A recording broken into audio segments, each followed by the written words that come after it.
pensemos, enquanto país, de que temos que nos reindustrializar. Mas eu não gosto do termo reindustrialização. Né? Eu acho que a gente tinha que pensar numa nova indústria. Né? Veja o que está acontecendo na Alemanha. Até 6 meses atrás, se nossa conversa aqui fosse dizer que a Alemanha está na situação que está do ponto de vista da sua estrutura produtiva, iam chamar eu e você de malucos. Tá? E hoje a gente está vendo que aquelas cartas estavam em cima de uma base muito frágil, né? Energia barata. Então, será que eu quero reindustrializar da forma como a indústria tradicional no capitalismo está evoluindo? Quero ser uma Alemanha? Eu não. Né? Para ter os problemas que eles estão tendo. Eu tenho que pensar numa nova estrutura produtiva que tem a ver com os dilemas e questões essenciais pelos quais, não o Brasil apenas, mas a humanidade como um todo passa.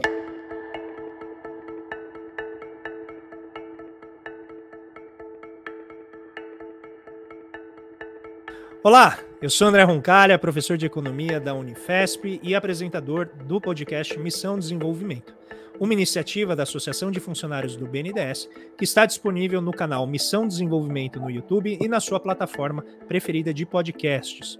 Além disso, você pode acompanhar as mais de 60 entrevistas com especialistas em diversas áreas do desenvolvimento econômico pelo perfil Missão Desenvolvimento no Instagram. Hoje, nós temos aqui uma presença muito especial para a gente discutir um tema fundamental, que é o capitalismo contemporâneo e os seus efeitos sobre o sistema de inovação brasileiro, os desafios que se apresentam para a inovação do nosso país, num contexto de uma economia periférica que tem uma inserção externa sempre muito desafiadora. Ele é professor da UFRJ, no Instituto de Economia, e coordenador do Rede SIST. É José Eduardo Cassiolato, um grande especialista na área de economia da inovação, política industrial, os arranjos produtivos locais e também na área de economia do desenvolvimento. Então é uma grande satisfação ter o professor José Eduardo Cassiolato aqui com a gente, que a partir de agora eu vou chamar de Cassiolato só para facilitar, né, a nossa conversa. E eu queria já, de pronto, Cassiolato, que você falasse um pouquinho sobre o Rede SIST, porque eu acho que essa iniciativa que você tem de pesquisa, junto com parceiros de pesquisa, com colegas, ela é muito importante porque ilustra, inclusive, o nosso tema, né, que tem a ver com como a gente lida com o problema da inovação e do Sistema Nacional de Inovação Brasileiro. Então, seja muito bem-vindo, uma grande satisfação ter você aqui com a gente no Missão Desenvolvimento. Boa tarde, em seu nome, André, eu saúdo todos os companheiros do BNDES, é um prazer, uma honra estar aqui com vocês, particularmente coordenado por você, que eu tenho acompanhado dessa geração importantíssima de jovens economistas. Apesar da calvície, você é muito jovem, entende? Então é um prazer, uma honra estar contigo aqui. Te cumprimento também pelo excelente trabalho, não só que você está fazendo junto com a Associação dos Funcionários do BNDES, mas por todo o seu trabalho acadêmico em tão pouco tempo. Você fez uma pergunta que é uma pergunta que toca um pouco a gente, porque, no fundo, ela é a pergunta que traz a um economista que termina o seu doutorado uma preocupação de tentar estruturar uma agenda de pesquisa. Né? E a Rede SIST completa esse ano 25 anos. É uma rede de pesquisadores, um maior número dele brasileiros, de mais de 20 universidades brasileiras espalhadas pelo país, mas também com várias conexões com instituições semelhantes na América Latina e em alguns países, particularmente dos BRICS, com quem temos trabalhado muito. A ideia da criação da Rede SIST, que foi criada logo depois do doutorado, que eu e a professora Helena Lattes fizemos na Universidade de Sussex, ela surgiu basicamente de preocupações que foram trazidas para a gente que participamos ativamente do grupo pequeno de coordenação do estudo, que para mim é um marco nos estudos de economia industrial brasileira, que é o estudo de competitividade da indústria brasileira, que foi liderado pelo professor Luciano Coutinho há exatamente 30 anos atrás. E acho que todo mundo que participou daquela pesquisa ficou muito marcado, porque foi uma pesquisa abrangente, nacional, né? Ela se preocupou em tentar ir a fundo nas questões de competitividade da nossa estrutura produtiva, e no meu caso, e no caso da professora Helena, ela serviu muito para nos balizar um pouco para tentar estruturar uma agenda de pesquisa que, resumidamente, é o seguinte. Quer dizer, a gente percebeu que falar na estrutura produtiva brasileira, usando as velhas categorias, né, que todos usávamos, continuamos usando, temos que usar, nós economistas, porque é onde as estatísticas estão, que a perspectiva setorial ela era muito limitativa do ponto de vista analítico e do ponto de vista também normativo, se quisermos pensar numa agenda de políticas públicas. Por que eu digo isso? Porque a gente percebeu no ECIB, indo a fundo numa série de indústrias, que o território brasileiro tem estruturas produtivas altamente diferenciadas, nada de novo, a professora Maria da Conceição Tavares, o Celso Furtado falavam nisso nos anos 60 e 70, né? Mas a preocupação nossa era tentar compreender exatamente no momento em que se falava corretamente das transformações trazidas pelas tecnologias de base microeletrônica, vamos chamar assim, né, que afetavam diferencialmente as estruturas produtivas no território do país. Quer dizer, calçados no interior do Ceará, uma coisa, calçados em Franca é outra. Né? Falo em Franca porque Franca, a gente fez muita pesquisa lá em Franca, é a líder do ponto de vista de calçado masculino, com tecnologia e inovação de nível mundial, que, por sua vez, é diferente do Vale dos Sinos, que faz calçado feminino de exportação, que em um determinado momento era líder mundial e que depois foi varrido da concorrência global pela ascensão da China. Então, a agenda era um pouco essa, e a gente queria exatamente tentar discutir com parceiros locais nos diferentes territórios brasileiros que faziam e continuam fazendo as suas pesquisas empíricas. Né? A gente foi muito cioso de tentar de construir informação direta, não porque a gente não gosta do IBGE, pelo contrário, né? Mas que as estatísticas do IBGE e outras, elas são importantes, mas elas não atingem um certo nível de detalhamento, evidentemente, que não dá para captar essas transformações. Então, essa é uma rede de 25 anos, muitos trabalhos. A gente começou, como todo economista industrial, timidamente na manufatura, mas logo fomos percebendo que a divisão manufatura, serviço e agricultura, como diziam o Giovanni Dose e outro 30 anos atrás, ela é muito limitadora, né? Você não tem fronteiras mais entre essas coisas. Então, depois a gente foi devagar indo para a agricultura, fomos para a cultura, fomos para a saúde agora, há um tempo atrás, junto com a Fiocruz, e é um trabalho que estamos fazendo nesse momento. Tá? Legal, eu acho que esse é um bom pontapé inicial para a nossa conversa, porque eu acho que você já tocou em temas interessantes aqui. Eu vou talvez dar um passo atrás do ponto de vista conceitual e pedir para você falar sobre as duas visões básicas que existem de sistemas de inovação, ou a leitura que existe de economia de inovação, que eu acho que tocam possivelmente, né, quase certamente na motivação da iniciativa da Rede CIST, que é entender a inovação apenas como um processo linear, que vai desde a produção de conhecimento, que vira patente e depois vira produto, ao entendimento mais sistêmico da inovação como algo que envolve múltiplas camadas, diferentes atores, e como isso define escolas de pensamento. Porque a partir disso acho que a gente consegue identificar, né, os grandes desafios que estão tanto se colocando ao Brasil, mas ao próprio planeta em termos de alocação do esforço inovativo, né? Quais setores desenvolver, como que isso se traduz em termos de melhoria da produtividade nos diferentes setores, nas diferentes arranjos produtivos que a gente pode analisar a partir de cada país. Então, como que você diferencia essencialmente essas duas escolas? Bom, obrigado pela pergunta, é uma pergunta central. Quando você estava fazendo ela, eu me lembrei, dado que a gente está junto com a Associação dos Funcionários do BNDES, eu queria prestar homenagem a um grande economista brasileiro, amigo meu, já falecido, talvez o grande decano dos estudos de tecnologia e inovação no Brasil, que é o falecido, infelizmente, professor Fábio Herber. O professor Fábio Herber, que foi diretor do BNDES algumas vezes, era funcionário do BNDES, participou da criação da FINEP, né, além de ser um acadêmico brilhante como era. Num dos seus últimos textos, né, ele tem uma frase que eu uso em sala de aula até hoje. Assim, né? Ele diz um pouco o seguinte: se conceitos tivessem analogias urbanas, o conceito de inovação seria como uma daquelas praças em forma de estrela, como a Raul Soares em Belo Horizonte, ou a Charles de Gaulle em Paris. Né? Que cada um de nós vem por uma avenida diferente, todo mundo se encontra na praça, concorda que inovação é importante, e seguimos os nossos caminhos pensando em inovação de uma forma diferente. Então, essa pergunta sua é chave, porque cada um de nós, não estou dando certo ou errado a ninguém, tem uma conceituação. Né? E o ponto que você colocou é muito importante, porque apesar de que essa visão linear que você levantou no início ser uma visão totalmente ultrapassada, pelo menos 40 anos, ela é muito utilizada e é muito utilizada, inclusive, na formulação, infelizmente, de políticas públicas voltadas para a inovação. Quer dizer, aí eu tenho que digamos assim, mencionar muito um dos meus grandes gurus e guias, que é o professor Christopher Freeman, né? Que, aliás, esteve no Brasil a primeira vez em 83, portanto, há 40 anos atrás, dando um excelente seminário na Unicamp, naquela época, né?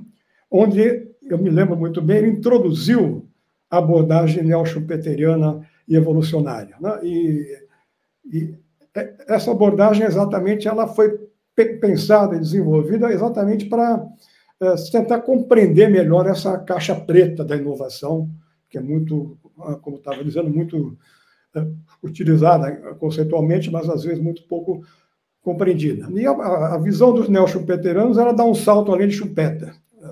Schumpeter pensava, o livro básico inicial dele, o Teoria do Desenvolvimento Econômico, é um livro fantástico, um pouco datado, porque ele foi escrito numa época que o capitalismo muda mais para frente, Schumpeter muda ao longo do tempo, ele nunca se preocupou muito com a definição correta de inovação. Né? Ele estava preocupado em formar, em debater na sua teoria de desenvolvimento o papel da inovação.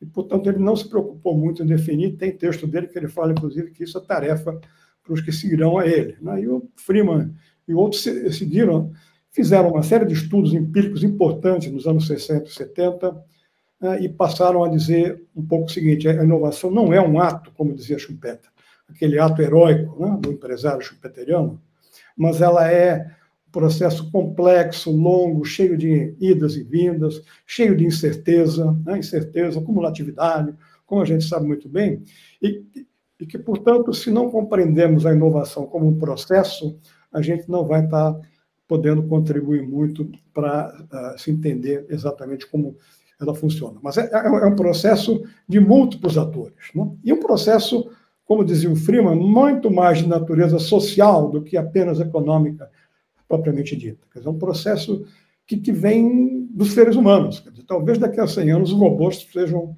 os grandes inovadores. Não sei, então estou falando do passado e do presente. Ainda são os seres humanos que, de forma coletiva, dentro de empresas, no capitalismo, evidentemente, mas junto com instituições como universidades, outras instituições, desenvolvem e transformam ideias em produtos e processos novos. Então, a complexidade da inovação vista dessa maneira, ela torna o trabalho de todos, e particularmente de nós economistas, muito mais difícil. Né?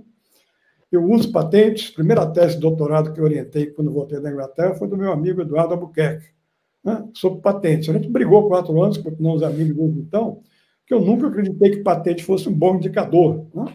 Ela pode ser um indicador de outra coisa, mas ela não é um bom indicador para inovação. Mas isso é outra conversa. Então, nós, economistas, trabalhamos com fracos indicadores para compreender esse processo. O que não significa que a gente tem que jogar eles de lado, não, a gente tem que usá-los. Né? Mas deixar de ser aquela síndrome de rodapé, né? Quer dizer, você cita o indicador e no rodapé você fala que ele tem problemas, mas a gente tentar endogeneizar uma preocupação de compreender esses processos de uma forma muito mais complexa. E hoje em dia, só para terminar essa questão, isso está claro se a gente olhar China e Estados Unidos, por exemplo. Nos indicadores patentes, né, gastos em P&D, os tradicionais, a China ainda está crescendo, mas ainda está atrás. Né? Mas se você for pensar nos processos reais, eu apostaria que a China está em vantagem numa série de desenvolvimentos tecnológicos vis-à-vis o que acontece no país líder até então, que são os Estados Unidos. Eu gosto muito, Cassiolato, da imagem de uma escola produtiva, para a gente pensar em inovação, porque é a mesma coisa, você não investe, por exemplo, num sistema escolar só porque você quer ganhar um Nobel de determinada área. Você investe porque você precisa educar o seu povo e daquela educação, né, daquela difusão de conhecimento pode emergir grandes avanços em termos de conhecimento. E do ponto de vista da inovação, quando você olha para a economia como um todo, talvez a grande dificuldade seja a gente sair da lógica microeconômica de custo-benefício, no sentido assim, olha, eu tenho que encontrar o cientista, jogar dinheiro naquele cientista, e aí ele vai gerar aquela patente que vai se tornar uma inovação, e aí, eventualmente, o mercado vai escolher o empresário que vai transformar aquilo em produto. Só que, para você produzir aquele cientista, você tem que fazer aquilo que no esporte se faz, que é a parte, o investimento na base, né? Você tem que trazer um monte de gente, investir continuamente naquilo, para que eventualmente as estrelas ali, ou o retorno daquela atividade possa ajudar a financiar ou tornar sustentável o investimento que você está fazendo na base. Mas você não faz já sabendo onde você vai investir, né? Então a ideia de um complexo, de uma escola que você faz porque é importante fazer, né, muitas vezes independentemente do resultado, que são imprevisíveis, me parece ser uma metáfora muito adequada. E aí, nesse ponto, com essa provocação, fique à vontade para refutar a metáfora, para melhorá-la, para substituí-la. Como que você vê a relação entre a inovação, nesses termos de uma escola produtiva, de um aprendizado produtivo, e a indústria? Porque você começou aqui na sua fala falando, olha, essas fronteiras entre, né, nas demarcações conceituais dos setores, elas vão ficando cada vez mais nubladas, né? Porque num único produto você vai ter agricultura, indústria e serviço. Qual que é, na tua visão, o conceito de indústria e qual seria o conceito de indústria adequado para a gente refletir sobre inovação como sendo esse setor que endogeneiza, né, o processo inovativo?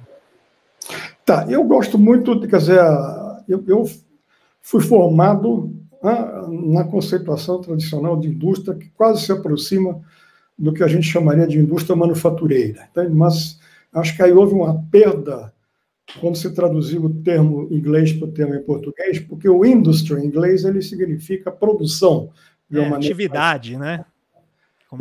Eu gosto muito, para não ficar nos neoschumpeterianos, de um livro fantástico, o Industry and Trade, né? Do Marshall, né? Do Marshall. Então, esse livro é um livro fascinante, você conhece muito bem, sem dúvida, né? Porque o Marshall ele está preocupado com a estrutura produtiva da Inglaterra, basicamente no período da Revolução Industrial, e, portanto, para ele, essa diferenciação que a gente, mais para frente, vai fazer entre a indústria manufatureira, a indústria de serviços e a indústria da agricultura, vamos chamar as três assim, ela se torna um pouco mais complexa, né? E aí eu me lembro, há muito tempo atrás, na primeira Pintec, eu tive a honra e a felicidade de ser chamado pelo pessoal do BGE para participar de um grupo que deu uma assessoria gratuita, porque a universidade é assim mesmo, né?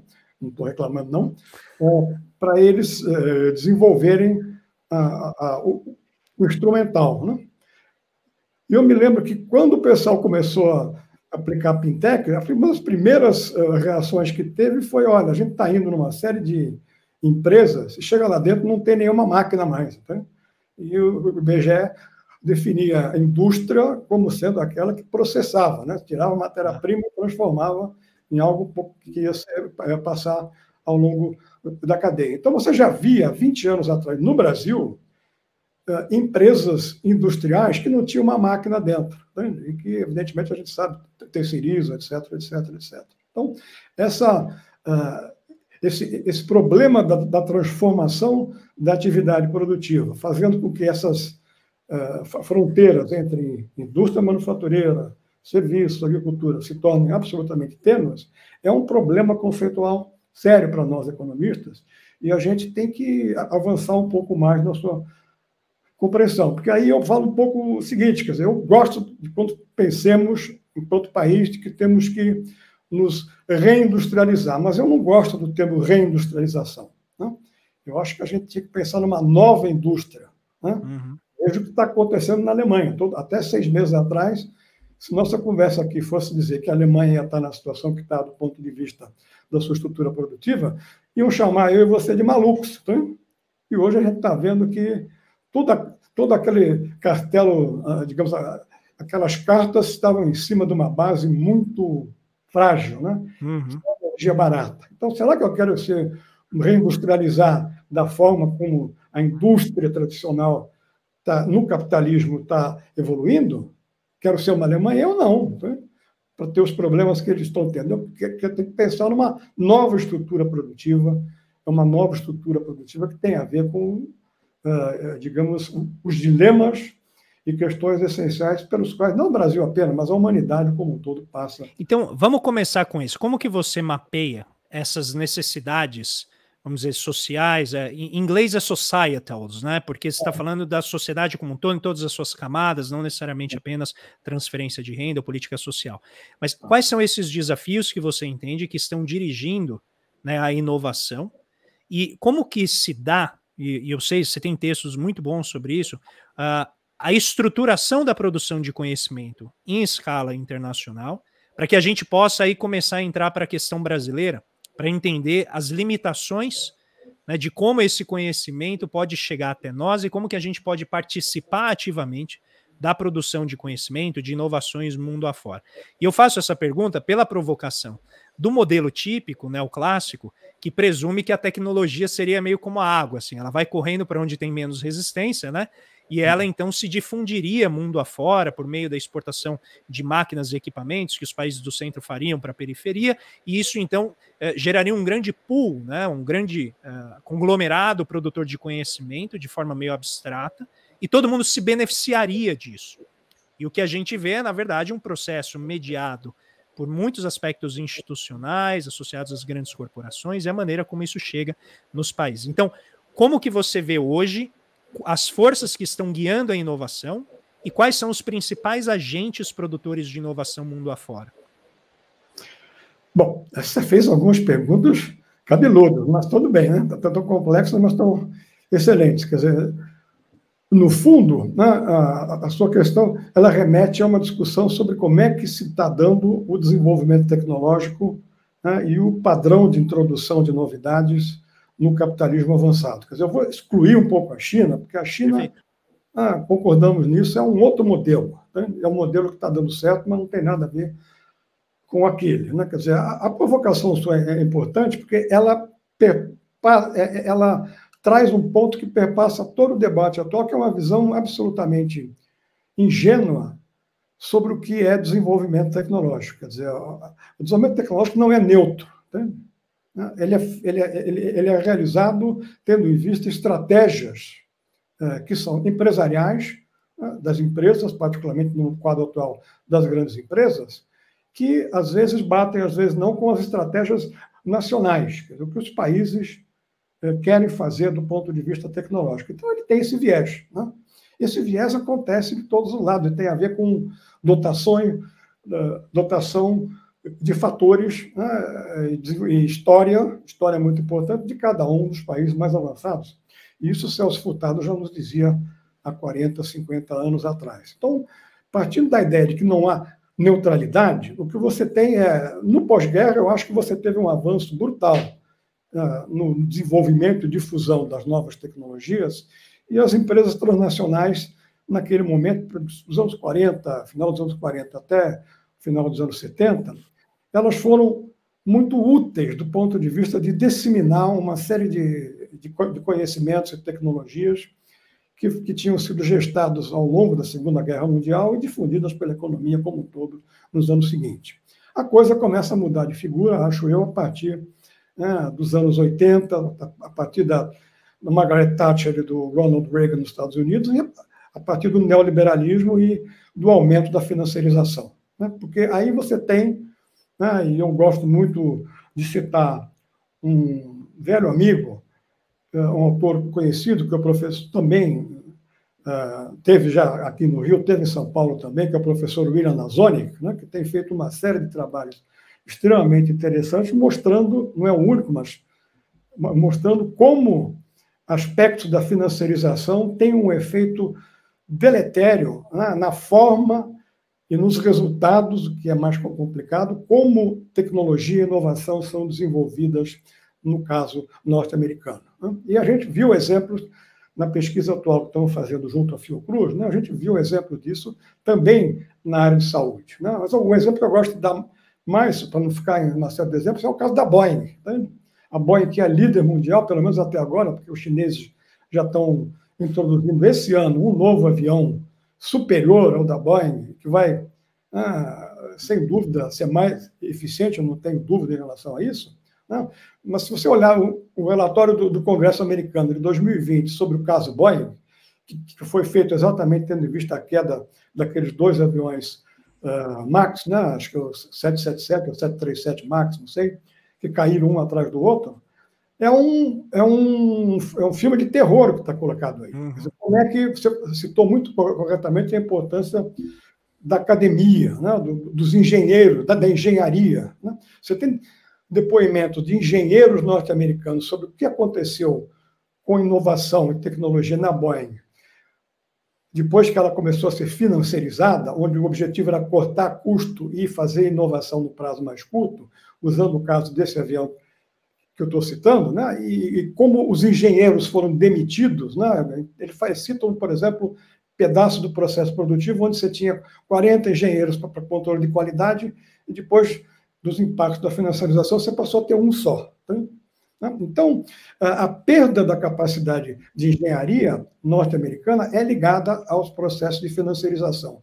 E o resultado mais imediato, do ponto de vista da pergunta que você colocou, é exatamente o fato de que as inovações que estão saindo desse sistema de inovação norte-americano, elas são relativamente ineficientes, inadequadas, tendo em vista as transformações globais que a gente tem aí. Bom, aí vem a tua pergunta, o outro lado, se eu entendi bem, da tua pergunta, que tem a ver muito com a importância da infraestrutura do conhecimento para o desenvolvimento tecnológico, né? E eu, evidentemente, estou de acordo, simpatizo, acho que é importantíssimo. Você pega, por exemplo, o número de engenheiros formados na China e compara isso historicamente com os Estados Unidos, já em 2005 eles ultrapassaram e hoje eles formam 4 ou 5, até quase 10 vezes mais engenheiros por ano do que nos Estados Unidos. Né?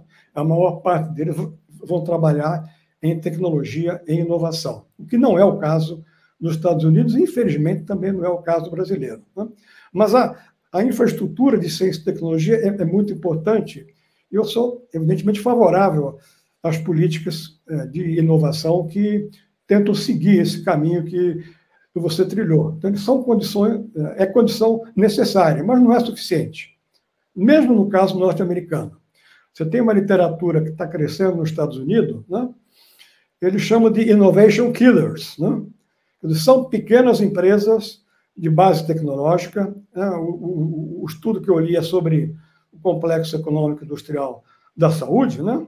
Mas se estima, né? Esses estudos estimam que, por ano, nos Estados Unidos, mais de 70 empresas, como essa que você descobriu, que você citou, que saem da universidade, né? E tentam chegar no setor produtivo, mais de 70 por ano, na farmacêutica, são empresas que são compradas pelos grandes players. Não é para utilizar a tecnologia e inovação, não. É para fechar a porta mesmo. Tá? É para fechar e dizer, olha, essa inovação vai atrapalhar o meu fluxo de lucros aqui, eu não quero saber disso, não. Então, no caso brasileiro, a gente também tem muita história, infelizmente, né? De pequena empresa que sai da USP, que sai da Unicamp, que sai da UFRJ, sai de todas as grandes universidades brasileiras, né? Depois que ela está 6 meses no mercado, ela é adquirida por um player desse e as portas são um pouco fechadas. Então, é importante esse caminho que você citou, mas ele não é suficiente. Se a gente não tiver uma percepção de que temos que transformar esse conhecimento em inovação, a gente está lascado. E tem formas para isso. Você sabe muito bem que na China, as grandes universidades de Tsinghua, outras, elas são donas de empresa, né? Elas têm permissão para serem donas de empresa. A Lenovo, que é uma grande produtora de computadores, pertence à Chinese Academy of Science, que é uma grande universidade chinesa, como você sabe. Então, essas questões é que estão um pouco por aí. E isso, só para terminar, ele se repete também com a chamada indústria 4.0. Se quiser, eu posso dar uns exemplos depois. Então, eu ia te perguntar isso, porque o que eu entendi da tua caracterização é o seguinte: você tem agentes privados e públicos, a financiarização pesa a mão na atuação privada, que fica submetida à lógica do lucro de curto prazo e muitas vezes pode inibir inovações que têm principalmente externalidades positivas, que inclusive as patentes as protegeriam, né? Mas elas inibem inclusive inovações que poderiam gerar benefícios para a população como um todo. Essas inovações são cortadas por não atenderem prioritariamente ao interesse de curto prazo de um lucro financeirizado. E aí o setor público, a parte pública da história, acaba meio que ficando subordinada nesse processo. Ou seja, não adianta deixar o capital privado, o interesse privado governar a inovação, porque ela sempre vai ficar muito limitada. E por outro lado, se você não tiver uma política clara, e aqui eu queria trazer o termo ecossistema, né? Você produzir um ecossistema de interação entre instituições, que vão desde o setor público, o setor privado, sociedade civil, direcionando para onde essa inovação deve ir, espontaneamente a coisa não se resolve, porque o mercado acaba produzindo essa série de disfunções, ainda mais sob um regime financeirizado. Então isso nos leva aos grandes bens públicos globais que a gente está vivendo agora. A questão energética, a questão climática e o problema da paz. Né? Então, a paz mundial, a paz em termos geopolíticos, que os Estados Unidos, depois do fim da União Soviética, imaginava que o fim da história havia chegado, né? Então, as democracias liberais iriam ocupar apenas por uma mera questão de tempo mundo afora, e você teria, então, esse conjunto, né, de paz combinada com prosperidade mundial, sem contar, evidentemente, com a questão climática, que não havia aparecido ali, nem era em si um problema como está hoje no centro. Então, pegando esse eixo dos bens públicos globais, como que a gente pode pensar em inovação? A partir desses limites que você colocou, em termos, né, do setor privado e a lógica da financiarização, para um país periférico como o nosso, que tem uma série de limitações em termos de política econômica, e aí focando bem, né, pegando o caso da saúde e o caso do setor de comunicação, que você trata muito bem em um dos seus artigos. Quais são os principais desafios que o Brasil tem em estruturar um sistema de inovação que consiga equilibrar bem esses interesses em prol desses objetivos associados, por exemplo, à transição verde e tal, que se colocam agora para o planeta?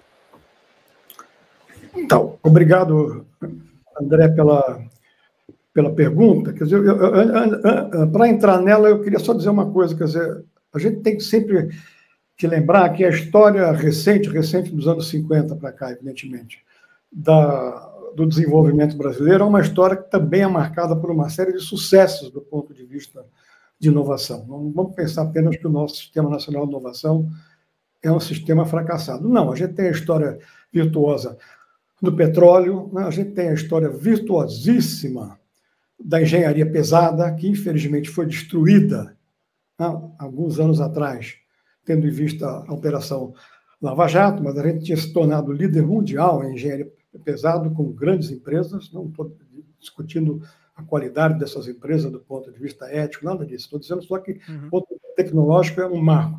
A gente tem fronteira mundial em uma série de produtos naturais, né? Eu estou falando de empresas como a Boticário e a Natura, que são líderes na área de cosméticos globais. Né? A gente tem um avanço numa área que é muito pouco dita, que é a área de odontologia, produtos de odontologia, né? Que vem de excelentes faculdades de odontologia que a gente tem no país. Eu me lembro que há muito tempo atrás, quando eu ainda estava em São Paulo, eu já sabia que a faculdade de odontologia de Araraquara era uma faculdade, né, de porte mundial. E a gente tem capacitação enorme nessas áreas. Né?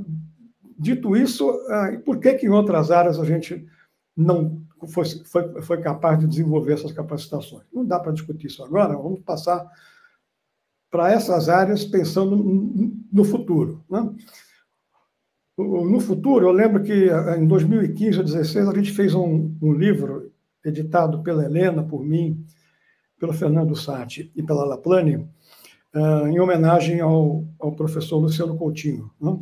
E naquele texto, alguns artigos, o do Gadelha e o nosso, pelo menos, já falavam de uma maneira um pouco antecipatória que o desafio futuro do Brasil era exatamente no que muita gente chama hoje em dia de serviços públicos essenciais. Quer dizer, a gente pensar né? Não na velha indústria automobilística, que foi importante no passado, mas pensar em mobilidade urbana, por exemplo, em questões que têm a ver com questões que são caras para a sociedade brasileira como um todo. E eu acho que, na sua questão, você colocou, no fundo, essa questão. Quer dizer, no fundo, você falou no problema energético, que é um problema seríssimo, que se liga também ao problema de meio ambiente, que também você citou como um dos eixos centrais, né? Citando ainda o caso da saúde, que ficou exposto, né, de uma forma, infelizmente, brutal, negativamente, com o que aconteceu na pandemia, né, onde a gente teve países impedindo, aviões pousavam ali com equipamentos, e os países que vinham para o Brasil até, você sabe disso, esses equipamentos eram confiscados pelas grandes potências, né, fazendo com que os contratos perdessem a sua validade. Então, o futuro você coloca muito bem, quer dizer, a gente vai continuar com um futuro onde a guerra é o centro, que vai levar ao extermínio da humanidade, ou onde a vida é o centro. Eu acho que essa é a questão que se coloca um pouco, da gente pensar nessas atividades, né, e pensá-las como mobilizadoras de capacitações que estão na sociedade brasileira. Há 50 anos atrás, a gente não tinha o sistema de pós-graduação no Brasil. Hoje temos um dos melhores do mundo. Quer dizer, fomos capazes, a duras penas, de transformar a infraestrutura de ciência e tecnologia, e tem tecnologias prontas aí, que a gente sabe muito bem. Sim. Então, se pensarmos nesses problemas e formos tentar desenvolver as capacitações, né, a gente tem uma margem para pensar a política industrial, a política de inovação, de uma forma muito profunda, né? Mas a gente tem aí um pouco o viés que foi... eu me lembro quando eu estudei na USP, eu achava a economia regional, aquilo lá não era nem... Não tinha nem cadeira de economia regional, tinha uma pós-graduação lá na FIP, né, sobre economia regional, mas era um pouco marginalizado. Relendo Furtado, eu acho que a gente tem que pensar em qualquer política, ela tem que ser territorializada. São coisas diferentes. Não pode ser como no passado, que você tem a política industrial, a política comércio exterior, e lá no finzinho você tem uma política regional para os pobres. Perfeito. Não é isso, não. Perfeito. São os pobres do Brasil. São os pobres do Vale do Ribeira também, em São Paulo. O meu primeiro estágio foi na Sudelpa. Então, eu visitei o Vale do Ribeira e aquilo foi uma tristeza para um jovem estudante de economia ver a pobreza tão próxima de mim naquele momento. Então, eu acho que... Mas deixa eu pegar esse ponto, Cassiolato, porque eu acho que você tocou no que talvez seja o principal ponto cego de quando a gente discute política industrial, que é a questão regional. Porque a gente tende a pensar o território como algo homogêneo, né, quando os recursos estão muito desigualmente distribuídos, e a gente tem uma dificuldade de pensar como que as partes do território podem contribuir para, eventualmente, uma missão, por exemplo, de você superar uma determinada enfermidade, né, ou um agente contagioso que está ali por meio de uma vacina ou alguma coisa assim. Então eu queria pegar bem o caso da saúde, porque eu acho que o caso da saúde ele é basilar, porque ele envolve uma necessidade social premente, é uma das principais preocupações da sociedade, a questão da saúde.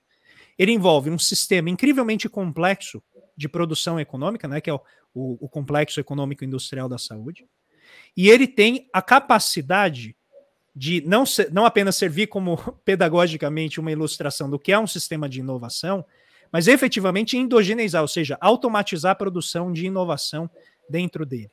Então, se você conseguir ilustrar para a gente aqui o que é o sistema de saúde, para quem não conhece, porque as pessoas acham que o sistema de saúde é ir até o posto de saúde. Elas não entendem qual que é toda a cadeia produtiva que está envolvida ali e como essa multiplicidade de ações, que vai desde a parte de vacinação, a questão de atendimento hospitalar, atendimento ambulatorial, produção de engenharia, né, toda a parte de produção de equipamentos, tal, tudo isso oferece para a gente um complexo, né, um sistema de inovação, que eu queria que você explorasse um pouco como que ele poderia ajudar nessa questão regional. Bom, a saúde é um dos casos mais claros da importância da especificidade regional. Então, por quê? Porque você tem... A gente fez alguns estudos já em 2013, junto com a Fiocruz, exatamente sobre sistemas locais de produção e inovação em saúde em diferentes estados do Brasil. E a gente percebeu, de cara você percebe o seguinte, quer dizer, a forma de organização do sistema ela é espacialmente diferenciada. As endemias, as doenças que acontecem em cada região são muito diferentes. Portanto, você não pode ter uma solução nacional. Você teria que olhar a questão sanitária, as endemias que tem ali, quais os principais fatores de morbidade das diferentes regiões, que você vai ter uma noção de que atividades você deveria ir atrás. Né? Agora, você tem todo um sistema, né, de produção e inovação que vai muito além da farmacêutica, dos próprios equipamentos médico-hospitalares, que são muito importantes, como a gente sabe. Quer dizer, então, tem vários estudos sobre o sistema de inovação em saúde que mostram, por exemplo, só para dar um exemplo, a importância do hospital, e particularmente o hospital público, como centro, como locus central de processos de inovação em toda a área de saúde. Você não precisa ir longe, né? Aí em São Paulo é só você subir a Consolação e começar a descer para Pinheiro, que do lado direito vai ter o HC, o Hospital das Clínicas. Né? O Hospital das Clínicas é um dos maiores centros inovadores em saúde que a gente possa ter. Em volta, e Ribeirão Preto é a mesma coisa. Eu já estive em Ribeirão Preto, você tem uma faculdade de medicina importantíssima ali, e você tem um hospital universitário importantíssimo. Em volta dele, você tem várias empresas de base tecnológica que são importantes para a saúde. E aí você tem... O país tem uma série de institucionalidades importantes do ponto de vista científico. Eu falei São Paulo porque é onde você está, onde eu nasci, eu vivi, então conheço um pouco bem aí, né? Isso se repete, né? E as questões, inclusive de escala, são muito diferentes se você pensar nos diferentes territórios. Na verdade, só para pegar o exemplo de equipamentos médicos hospitalares, até o começo dos anos 2000, você tinha muita pequena e média empresa brasileira de capital nacional que produzia equipamento para a saúde, que eram equipamentos menores, né? Eram equipamentos mais baratos, e aquelas que tinham sucesso, quase todas foram compradas pelo grande capital e sumiram. Depois que a gente abriu, a gente está importando as coisas sofisticadíssimas da Medtronic, né? E de outras grandes empresas, né? Que chegam em algumas regiões do país, elas não conseguem funcionar. Né? Eu já tive algumas vezes fazendo pesquisa em Manaus, por exemplo, e vi um monte de equipamento sofisticadíssimo comprado de grandes empresas transnacionais que estava parado num canto ali. Por quê? Porque eles não resistiam à flutuação da energia elétrica, que é muito complicada naquela região. Então, queimava, a empresa multinacional só tinha um técnico para cobrir o Brasil inteiro, que ficava em São Paulo e que ia ao Amazonas uma vez por ano. Então, quando ele fosse uma vez por ano, ele ia tratar de consertar aquele produto. Você tem equipamentos enormes, que ficam a maior parte do tempo ociosos, caríssimos, né, e que não atendem às necessidades principais da população, que não estão, evidentemente, voltadas apenas para a sofisticação tecnológica, que é importante, mas que não resolve a maior parte dos casos. Então, você tem uma margem enorme para atacar problemas específicos do território brasileiro, que é muito diversificado, a pandemia mostrou isso, claro. Na USP, aqui na UFRJ, nas universidades do Nordeste brasileiro, vários, o pessoal começou a desenvolver os ventiladores que faziam falta e que estavam em falta no mundo inteiro. Né? Em 2, 3 meses, você fez, inclusive, usando coisas da chamada indústria 4.0, né? Inteligência artificial, etc, etc. Então, aí você tem um espaço enorme. A gente tem a capacitação científica, a gente tem... Né? As coisas da indústria 4.0. Né? Mas não pensamos, infelizmente, continuamos não pensando na indústria 4.0 como produtores. Né? Todo mundo fala na adoção. Né? Exato. Adoção do quê? Vai ver o que está sendo feito lá fora na indústria 4.0 em saúde, que você tem uma resposta para isso. Você tocou num ponto que eu queria explorar aqui, que tem a ver com a questão da demanda pela inovação, né? Então, não apenas a demanda do ponto de vista da sociedade, como foi o caso dos ventiladores mecânicos, no caso das vacinas, mas existe também a demanda do ponto de vista efetivamente econômico, ou seja, de você ter uma política que garanta a demanda por determinado produto para que a inovação possa acontecer, né? E aí entra aqui a função da política industrial como política governamental de compras dentro do sistema de inovação. Então eu queria que se você puder explorar um pouquinho para a gente. Você pode, fica à vontade para pegar um setor em específico em que você acha, né, que essas políticas são importantes, para articular de uma maneira adequada os interesses do setor privado e do setor público, junto com a sociedade civil, para que essas inovações tenham um fluxo contínuo, ou seja, que haja demanda por elas, para que elas possam efetivamente nutrir um sistema de inovação, certo? Porque se não houver a demanda sobre o produto daquele sistema de inovação, as partes do sistema começam a se preocupar apenas com os seus próprios interesses e diminui a disciplina sistêmica da produção da inovação. E por que eu estou levantando esse ponto? Porque você trouxe a questão dos ventiladores mecânicos, mas tem a questão das vacinas, né? Até recentemente apareceu a discussão que a Moderna não está querendo compartilhar o conhecimento da vacina com a China para que ela possa produzir, né? E esses problemas de desalinhamento de interesse entre setor privado e setor público podem afetar tremendamente a maneira como a gente organiza o sistema de inovação.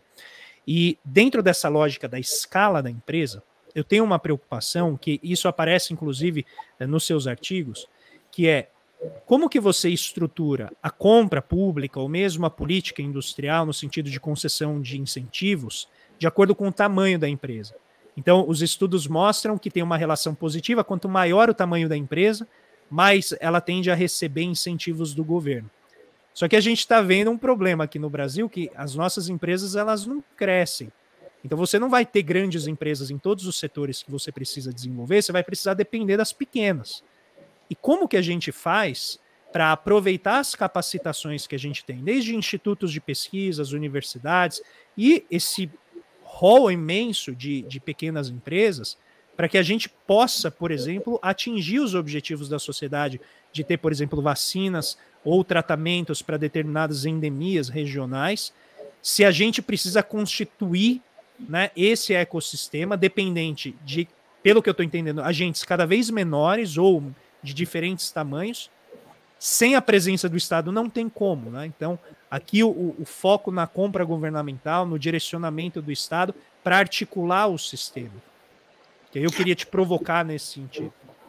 Bom, você tocou no mecanismo de política industrial para a inovação que, para mim, acho que para muita gente é o mais eficiente, que é o poder de compra pública. Por quê? Porque ele atua sobre a incerteza. Entende? E nenhum empresário, olha que eu já entrevistei muito empresário sobre essa questão, nenhum empresário vai investir em atividades de alto risco, alto custo, quer dizer, alto no sentido de que eles não são mensuráveis ex ante.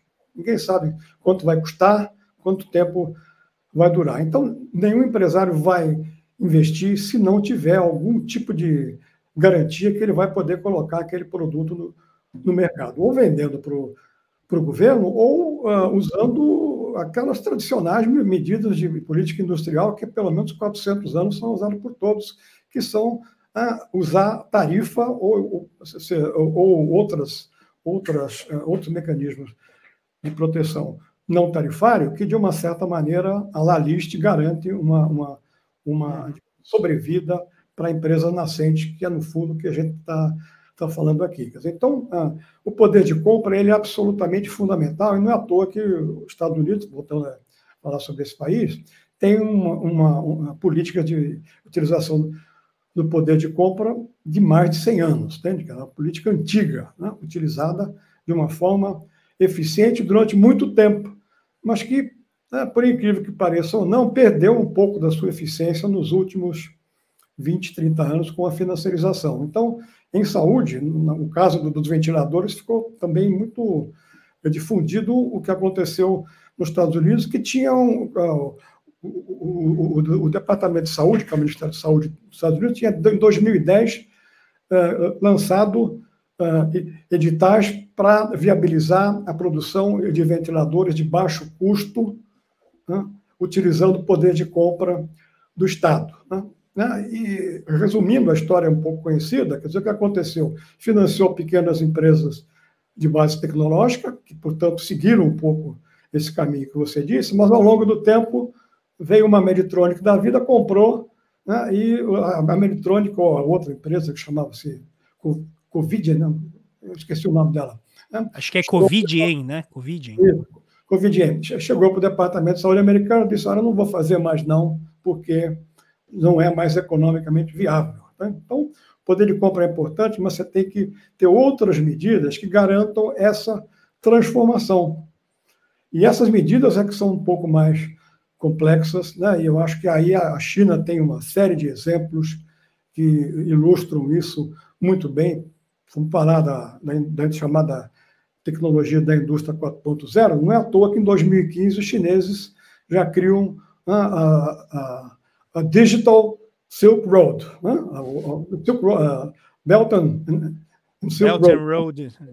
Belt and Road, né? A digital, em 2015. O que eles fizeram em 2015? Eles chamaram Baidu, chamaram os 3 gigantes dele, que estão desde 2015 desenvolvendo, né, a inteligência artificial e outras tecnologias desse tipo para viabilizar esses programas governamentais. Então, o ponto aqui é um pouco o seguinte, quer dizer, quer a gente goste ou não, se você não tiver um garantidor de compras públicas como o Estado, ou um garantidor de mercado, pelo menos numa fase infante analista, você vai ter muito pouca possibilidade de mudança de estratégia empresarial de grandes empresas. Ou então as pequenas, quando elas começam a crescer, elas param. Né? Em saúde, em biotecnologia de saúde, a gente tem um caso clássico, que é aquela empresa de Minas Gerais, chamada Biobras. Né? A Biobras era... Meus amigos da FINEP dizem que, durante o tempo de vida da Biobras, era a empresa que mais recebeu recurso público, porque ela era uma líder nesse setor aqui, até que ela foi, na segunda metade dos anos 90, ela foi vendida para a Novo Industry, porque ela não aguentou o tranco da globalização. Né? E esse é o caso paradigmático, mas tem outros que acontecem assim. Quer dizer, você impede o caminho de transformação de pequenas em grandes empresas se você não tiver um Estado que, de uma certa maneira, não é que você vai proteger indefinidamente, mas garanta as condições de que a empresa possa se desenvolver para mudar a sua estratégia de inovação. Porque mesmo essas empresas, a gente fala que não tem inovação, eu, inclusive, numa série de atividades, não, sempre tem inovação, mas são adaptações, pequenas melhorias, não são essas inovações que geram impacto econômico de maior valor agregado, de empregabilidade melhor, etc. Para essas, você tem que ter os big players, né? E esses big players têm que estar vinculados a algum tipo de política pública. Então, mas aí, Cassiolato, deixa eu te provocar nesse ponto, porque pela tua defesa nos seus trabalhos, o problema dos big players é que eles sofrem vamos dizer, uma tentação muito grande na direção da financiarização. Então, a gente tem um problema aqui de alinhamento de interesses. Como que a gente poderia, por exemplo, blindar eventuais empresas que crescem nesse ecossistema inovativo, mapeado por interesses sociais e de acordo com essas possibilidades de escala regional, né, atendendo a interesses regionais e tal? A gente pensou em tudo isso. Aí a gente vai lá e começa, então, a fomentar o sistema de inovação. Essas empresas vão começar a sofrer essas influências, essa tentação na direção de focar apenas aquilo que dá mais lucro mais rapidamente ou que atende a uma onda da época, né, do momento ali, como foi o caso, né, a Covid gerou uma demanda muito grande por essas vacinas, e isso gerou uma série de outras demandas localizadas, desde a parte energética até vários outros setores que enriqueceram, né, tremendamente durante o prolongar da crise. Qual seria, por exemplo, o papel da propriedade pública? E aqui eu trago a questão do BNDES.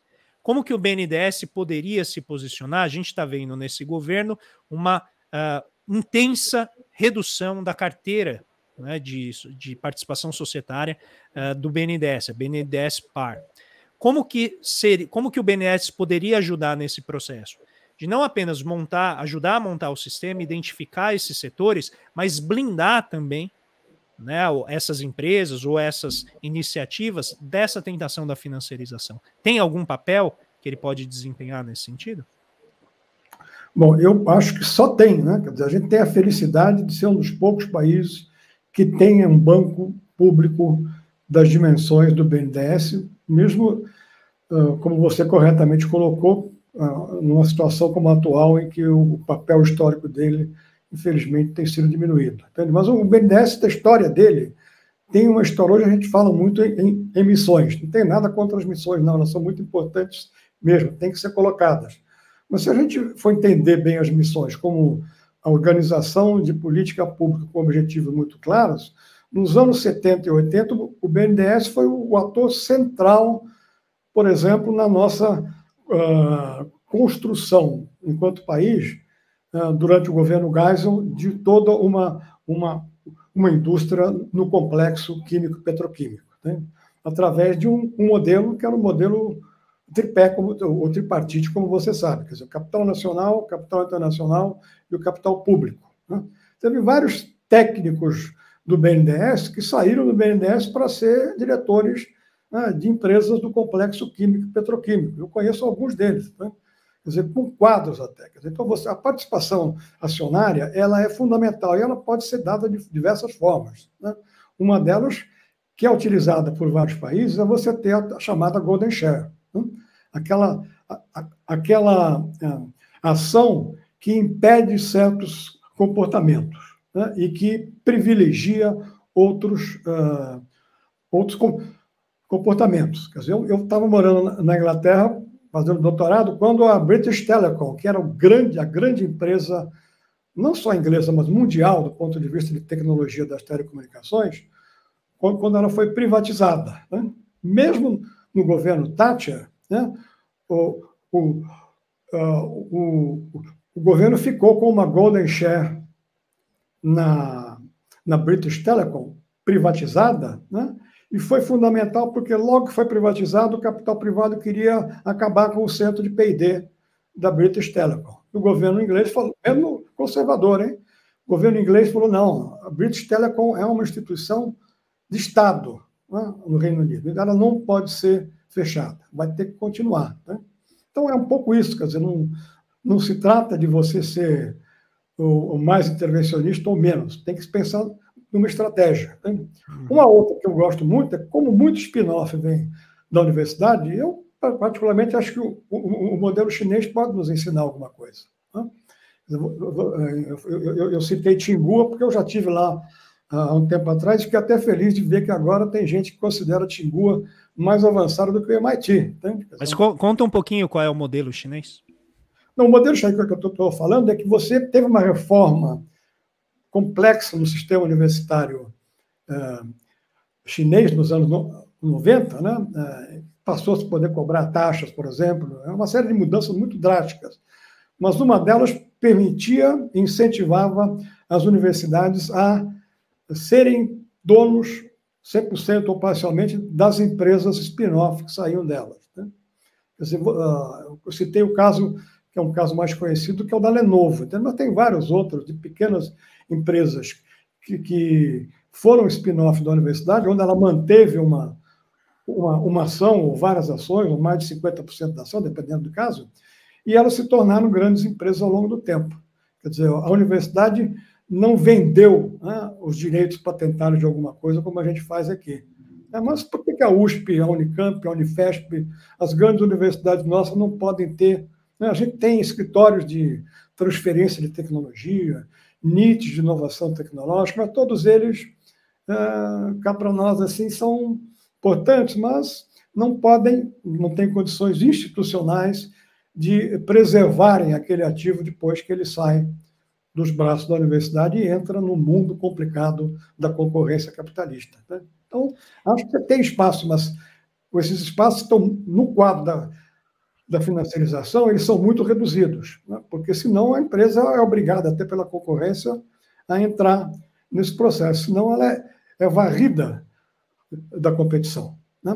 Se a empresa não entra nessa estratégia, ela é varrida. Então, para você impedir, só com uma ação um pouco mais forte por conta do Estado, e aí você tem vários mecanismos, você tem 2 ou 3, mas você pode usar outros, não? Até porque, como eu estava dizendo, várias dessas empresas, eu citei o caso da Biobras, elas receberam, e tem que receber mesmo, recursos públicos a fundo perdido durante muito tempo. Exato.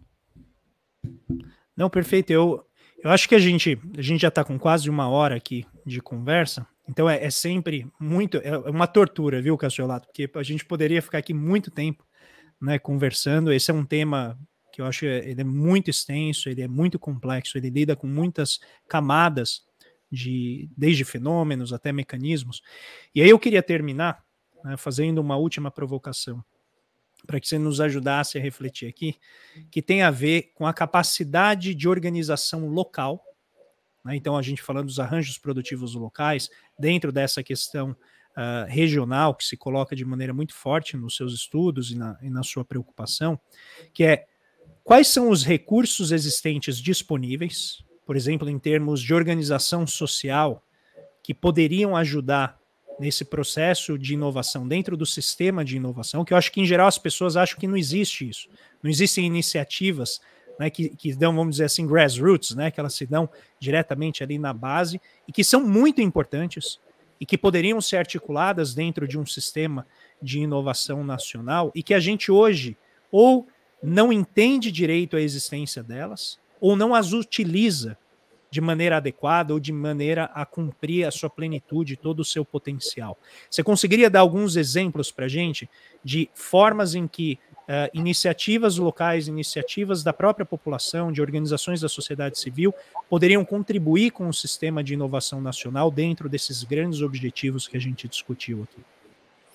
Bom, obrigado pela pergunta, uma pergunta muito que me cala muito aqui, né? Até porque nesses 25 anos, uma das várias coisas que eu aprendi vendo a realidade brasileira de fato em diferentes situações e que me dá muita esperança é que a gente tem muito mais coisa virtuosa do que imagina. Então, elas têm diversas dimensões, você encontra isso no interior da Amazônia, você encontra isso no Nordeste, você encontra isso no Sudeste, tem muita iniciativa de baixo para cima que é virtuosa, né? No sentido de poder gerar processos virtuosos de transformação produtiva.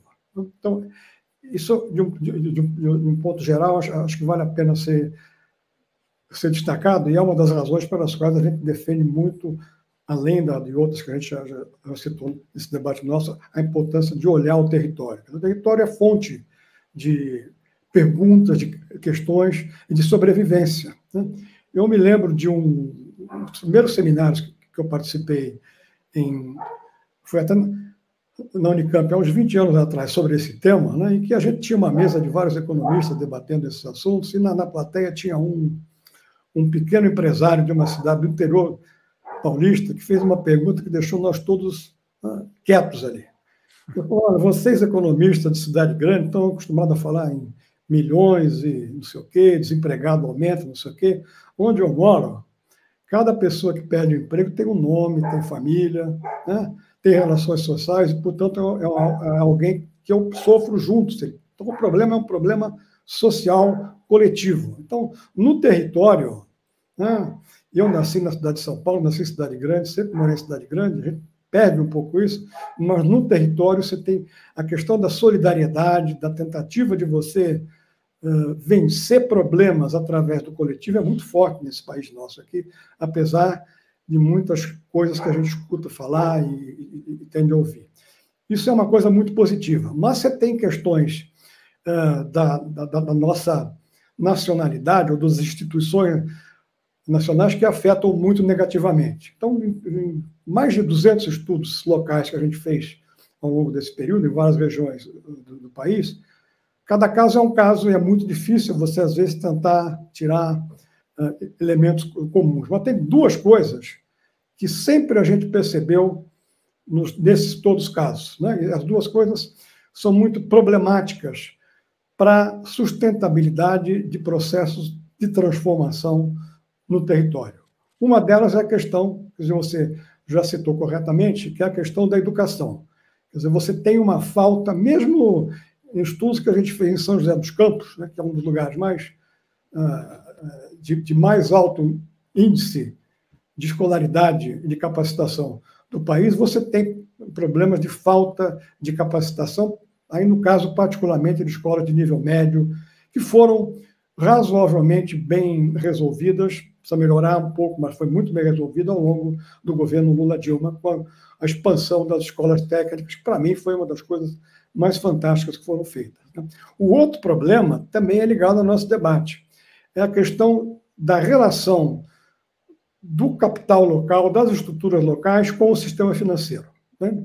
Então, surpreendeu a magnitude, porque em vários casos, em todos os casos, o acesso ao setor financeiro no território era muito ruim. Né? As pessoas usavam ou a famosa acumulação precoce, né, anterior, você acumula um pouco e joga no seu empreendimento de pequena escala, ou você pega a sua estrutura familiar, amigos, e tenta captar algum recurso. Se não der certo, você vai para quem? Para o banco? Não. Os caras vão para o agiota, porque o agiota cobra menos do que o Bradesco, né, que cobrava, que não tinha mecanismo para isso. Falei Bradesco, mas vale para todos. Né? Não tinha mecanismo para isso, não. E quando o pequeno empresário, ouvindo o Capítulo Cultura do Ceará ou em Calçados em Franca, queria alguma coisa do banco, né, os caras davam um cheque especial para ele. Entende? O cheque especial a gente sabe que quanto ele cobra por mês, e não há atividade econômica que tenha uma taxa interna de retorno maior do que o cheque especial. É impossível você ter isso. Né? E, portanto, você tem essa quebradeira de pequena empresa. Então, acho que se tiver, né, Castellato, vira monopólio rapidamente. Né? Se tiver uma taxa de juros suficiente para pagar 10% ao mês... Não dá. Né? Quem é que tem essa rentabilidade? Impossível. Né? Mas aí, na época, a gente chegou até a fazer umas propostas para que, em diferentes situações, você tivesse um banco local, né? Que em vários casos, hoje em dia, você vê que em Maricá você tem um banco da prefeitura local que tem uma capacidade brutal. É a Mumbuca, né? A moeda de Maricá, né?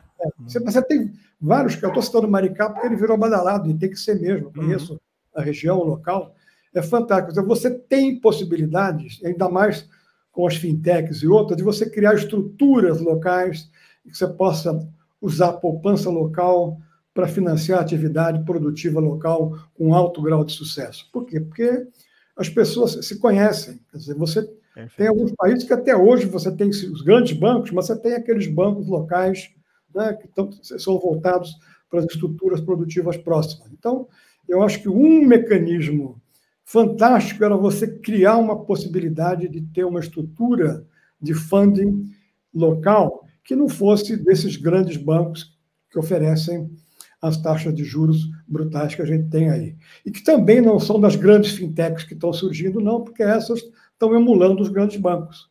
Mas você tem a possibilidade de criar estruturas financeiras territorializadas para bancar essa situação. Né? E aí a gente volta para o papel fundamental que o BNDES, né, teria nisso. Né? Eu sei que na época do Luciano, até porque a Helena coordenou o grupo ali, você teve muita ação, não reconhecida muitas vezes, voltadas para a pequena empresa, para o território especificamente.